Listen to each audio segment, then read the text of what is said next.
So SP creation, কেন তোমার পেজের নাম এসপি ক্রিয়েশন? তোমার নাম তো সাইফুদ্দিন সিয়াম, এস ক্রিয়েশন হইতে পারতো। What is SP creation? এটা আসলে অনেকেই জানে হয়তো। আচ্ছা, মানে এটা জানলেও হয়তো আমরা অনেকে শুনতে চাই। প্রিয়তমার নামের প্রথম শব্দ পি ছিল। প্রিয়তমা নেই, তবে তার পিটা এখনো থেকে গেছে আমার কাছে। আচ্ছা, কেমন লাগে যে ধর এই যে এক্স এর নামের সাথে হ্যাঁ। নিজে সারা জীবনের কাজ আগে আমি এক্স ভাবি না,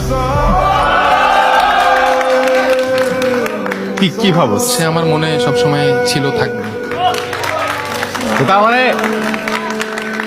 তার মানে মনে নতুন কেউ কখনো জায়গা করতে পারবে না। নতুন কেউ জায়গা করলেও সে বাইরেই থাকবে, ভিতরে ঢুকতে পারবে না।